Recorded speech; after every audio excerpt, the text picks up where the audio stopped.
my dear Capricorn. So this is the most likely action, and this is what they would want to happen. And we have the Five of Wands. So it's really this very tense situation with the trees, the crows, and the berries, and the fox on the ground.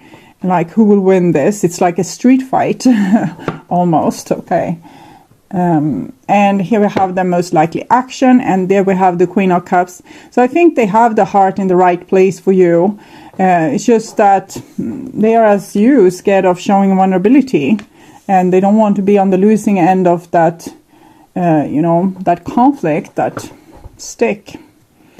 So this is their intentions towards you. Four of Cups.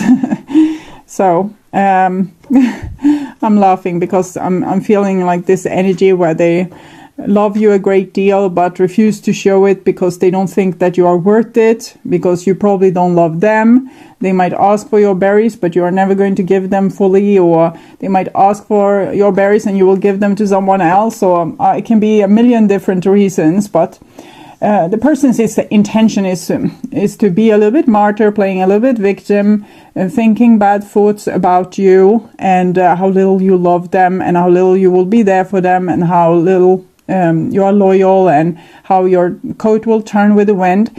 Sometimes we are projecting a lot when we are thinking like this.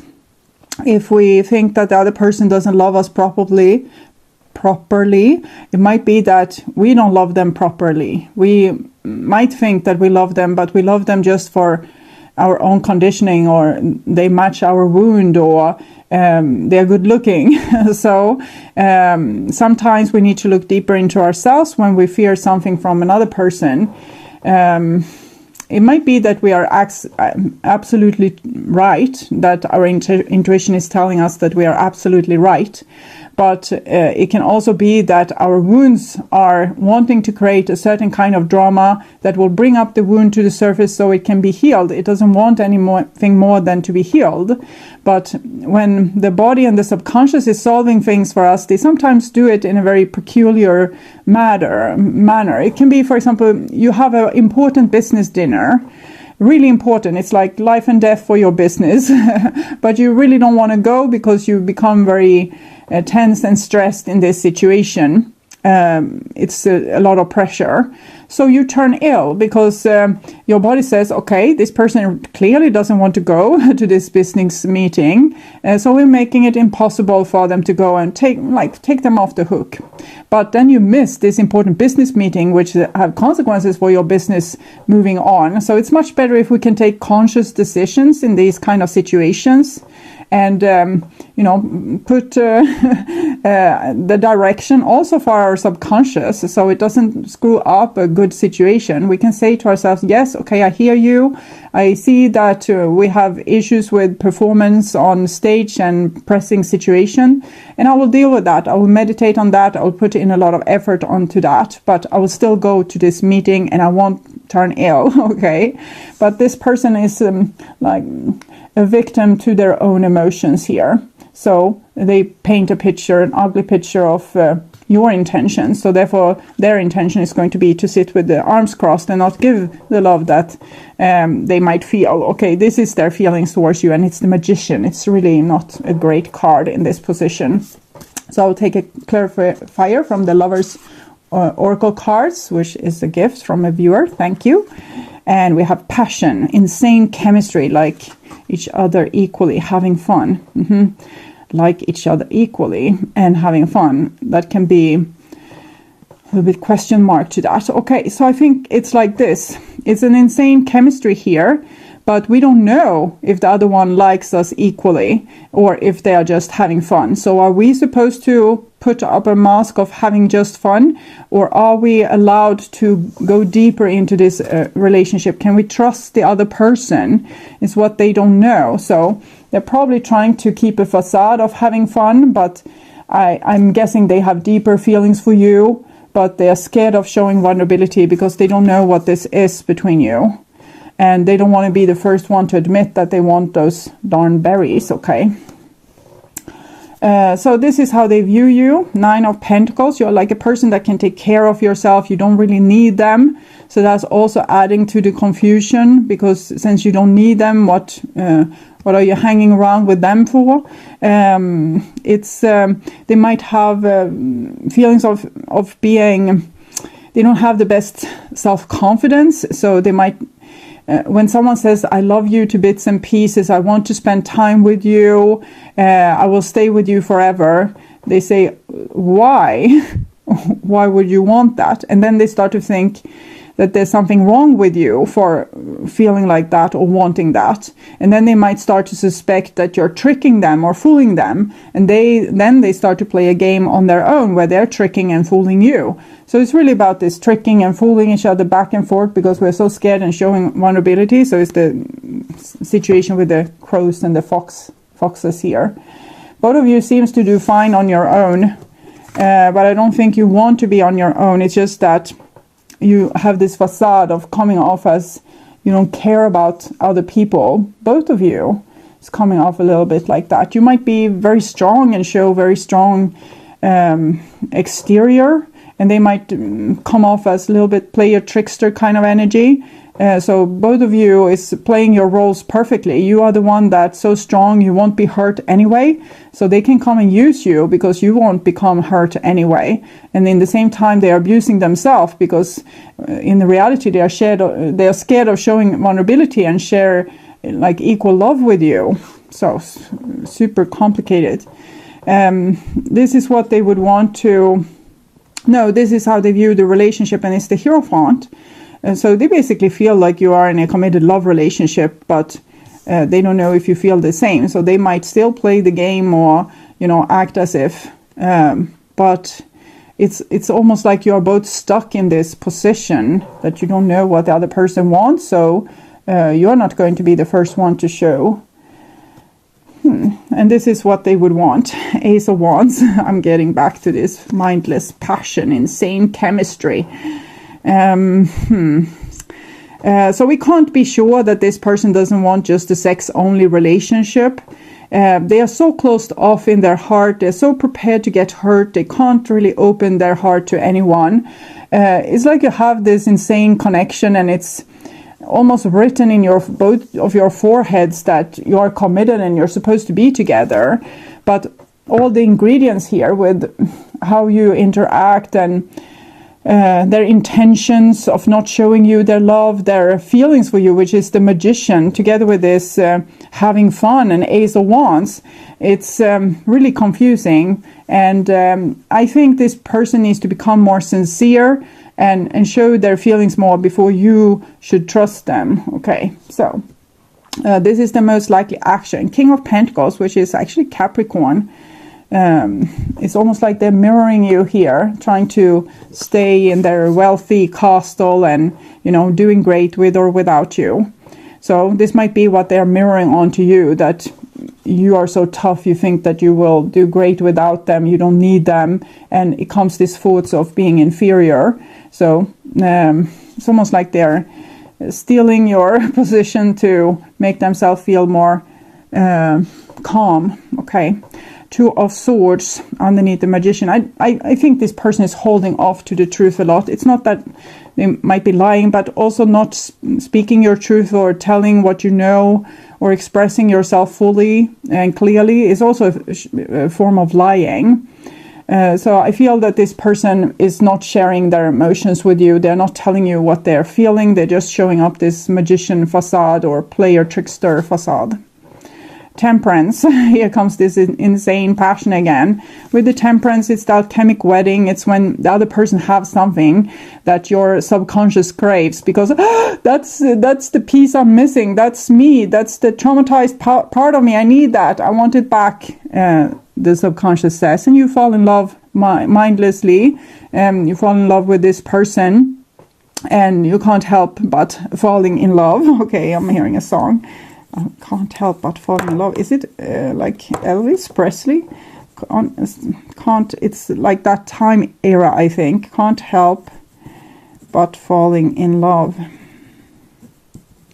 Love with you. So I'm writing it down because these songs are usually like mini tarot readings for you, so they can show you a little bit more what the person is thinking, feeling.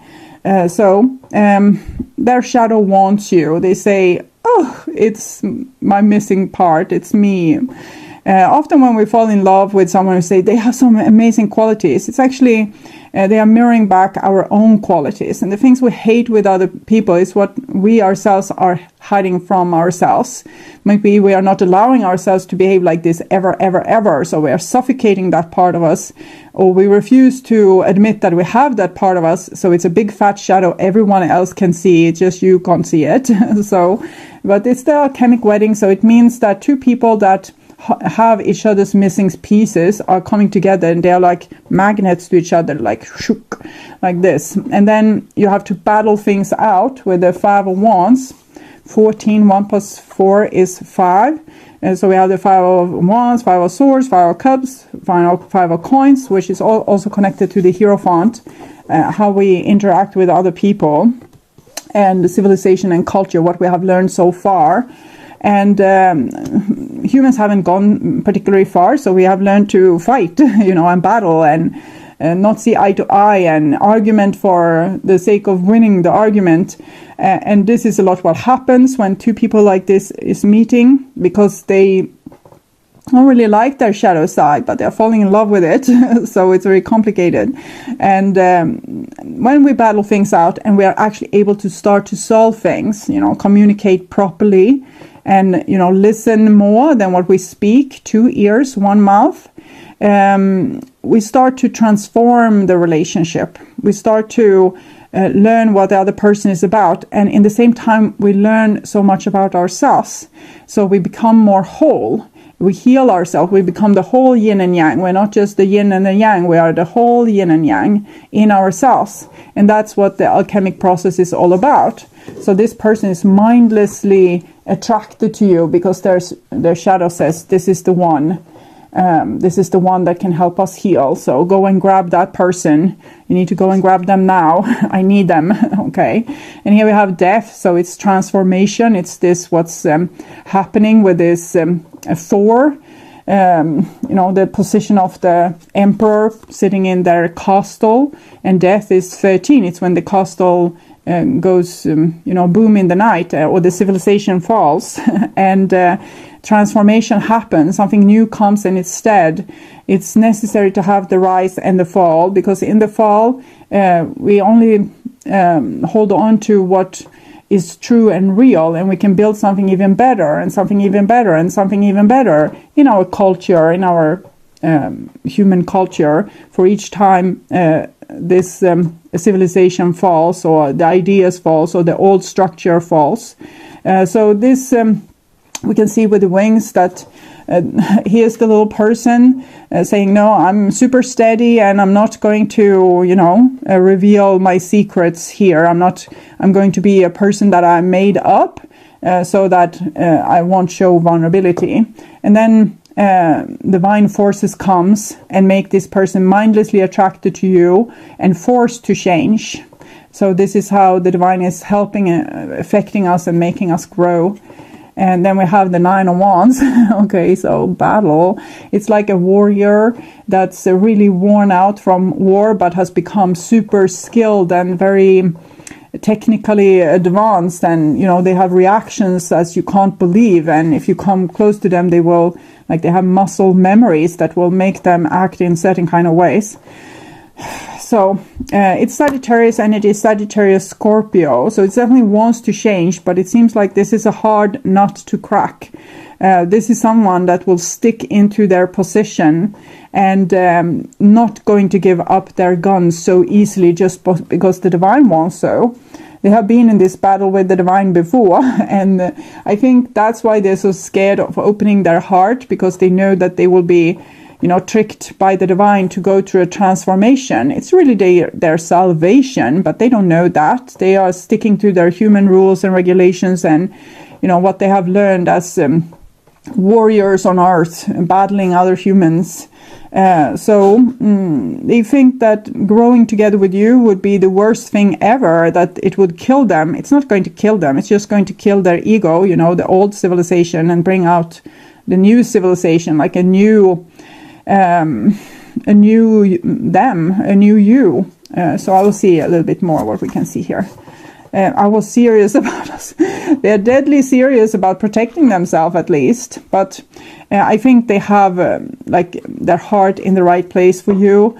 It's just that all these other things, they're conditioning, the things that needs to fall together with the Tower is not. They're not yielding to that. So their true love can't be shown. Love is too dangerous. We are a bad match. You're a perfect match, but you feel like a bad match because it makes them grow and it hurts. It's growing pains and it hurts and they don't want to grow. And they have been in this battle before. They know the divine tricks, how they will make them, fall in love with someone and then go to hell, basically. But it's not hell. It's just the fall of their old ego tower, which is for them fall of everything. It's like they fall, but it's not their ego fall. The ego is there to protect the android human, like the animated life, while it's on Earth, so it won't go and just kill itself like the fool, because it's so fun to jump off a cliff. So we have an ego there. But when the ego takes over the whole show, the soul don't fit. And here the soul wants to take room, but the ego says, I will never yield. Never, ever, ever will I yield. So it's very likely that you have a sex-only relationship from this person's perspective. Wedding rings. Union, wedding, married, soul connection, eternal love, everlasting promise. And this is what's, on the depth of this person, but on a shallow level in this relationship, it's like the phallus symbols of these cards is a sex-only relationship, but it's not on the depth, and the divine wants to force them to face this and realize that you're not a bad match. It's how you need to yield to each other.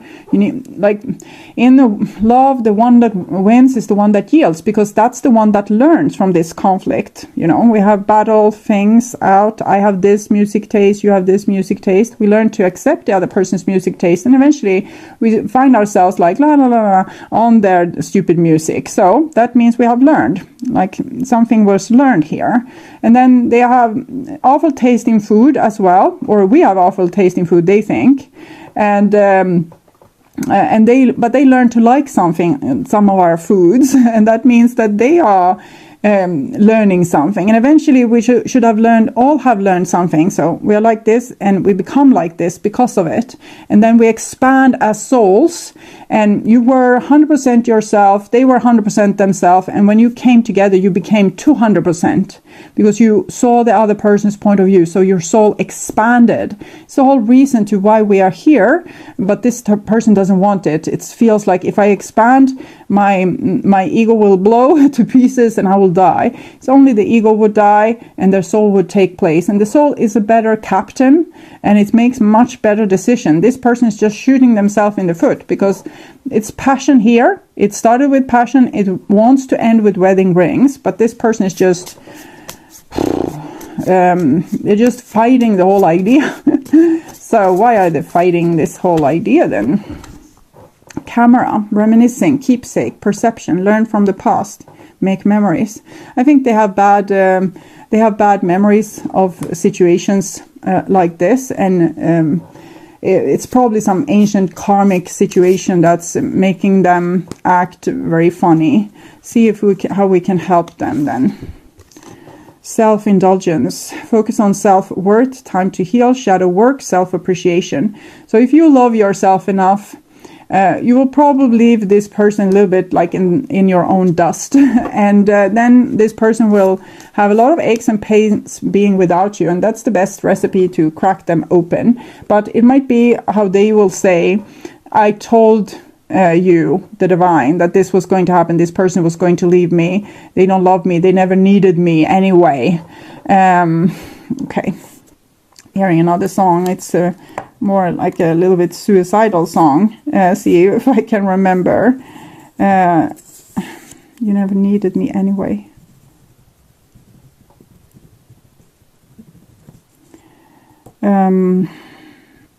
I'm hearing the lyrics, but it's very like mumbling, but it's very like a person that's very much complaining about how they are victimized.